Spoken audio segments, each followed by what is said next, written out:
It was a late Saturday afternoon when Emily Parker decided to finally put together the vintage bookshelf she had impulsively bought at a flea market 2 weeks earlier. She wasn't exactly known for her handiness, but she refused to admit defeat to a bunch of planks, screws, and confusing instructions. Emily had recently moved into a new apartment in downtown Chicago after a tough breakup with her longtime boyfriend, Andrew. The move was her fresh start. She was determined to handle things on her own. Emily placed the wooden pieces on her living room floor. Her brow furrowed in concentration. The instructions were barely legible, and the diagrams looked like abstract art. But she was fueled by 2 cups of black coffee and her deep determination to be independent. Half an hour into the assembly process, Emily had successfully set up the side panels and was now attempting to insert a long wooden support beam that was supposed to slide horizontally across the middle. The problem was, it just wouldn't fit. She pushed, she tapped with a hammer, she even talked to it like it could be reasoned with. "Come on, you're supposed to go here," she mumbled, staring at the groove on the side panel. Just then, her upstairs neighbor, Jake Whitman, knocked on her door. Jake was a former carpenter turned freelance graphic designer. He had a reputation in the building for being helpful, charming, and more than a little nosy. "Hey, I heard some hammering down here. You good?" he asked, peeking into her apartment. Emily looked up, a little embarrassed, her hands covered in dust. "Yeah, just trying to assemble this shelf. It's giving me a bit of an attitude."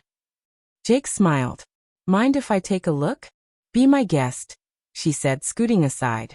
Jake inspected the half-assembled shelf, then picked up the long wooden piece she had been struggling with. He turned it around in his hands and chuckled. "You've been trying to force this into the wrong slot. This goes lower, right above the base. That's why it wouldn't go in. It's not aligned properly." Emily's face turned a little red. "Oh, I guess I missed that." Jake gently slid the piece into the correct groove. "There you go. No force needed. Easy fix." She laughed awkwardly. "Well, it hurt when the long object slipped into the wrong spot." Jake raised an eyebrow and chuckled. "That sounds a bit misleading." Emily's eyes widened. "Oh my God. That's not what I meant."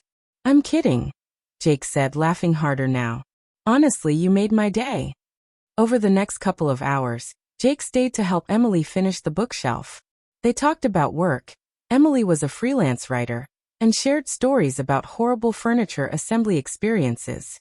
Jake told her how he once tried to fix a kitchen sink and ended up flooding the entire floor.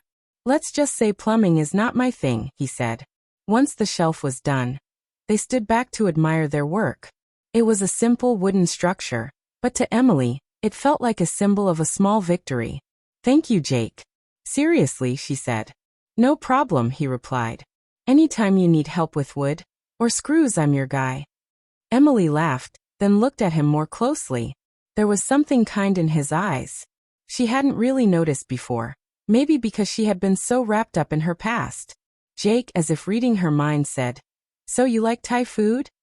"I do," she replied. "Are you offering?" "Only if we don't talk about long objects slipping into the wrong spots," he joked.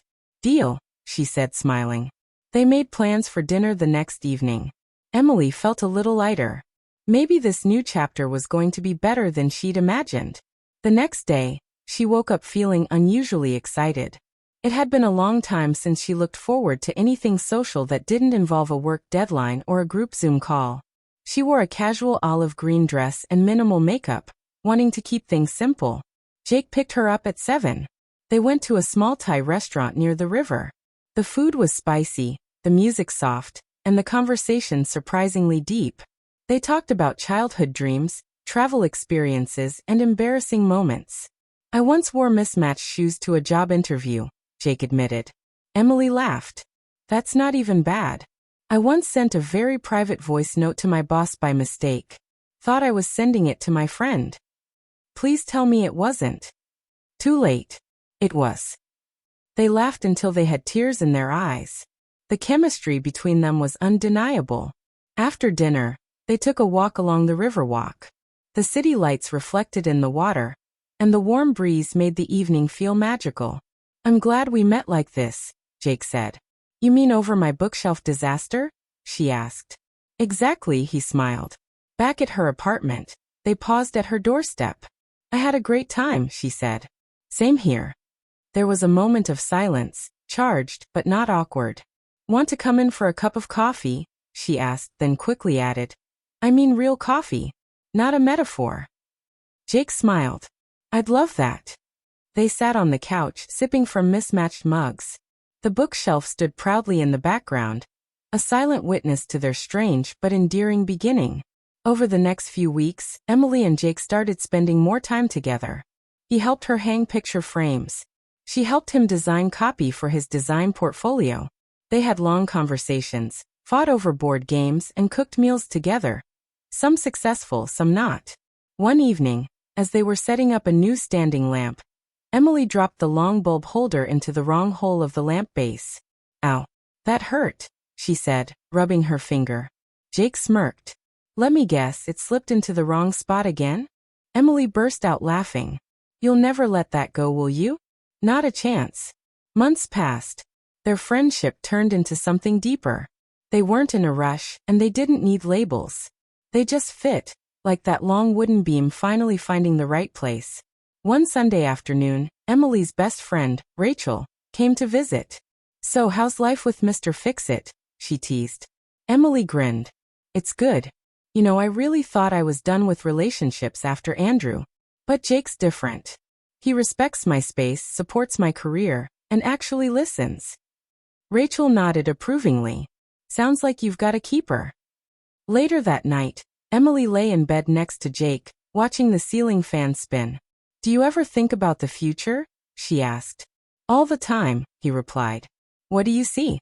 He looked at her. "More weekends like this. Laughing, building stuff, maybe a dog, maybe more bookshelves." "Sounds good," she whispered. A year later, Jake proposed, not with a diamond ring, but with a handmade wooden box that contained a small note. "Let's keep building together." Emily said yes. Their story wasn't perfect. There were still wrong slots and misplaced pieces. But they had learned to laugh through the missteps and work through the hard parts. Because sometimes, it hurts when something slips into the wrong spot. But when it finally fits, it makes all the difference in the world.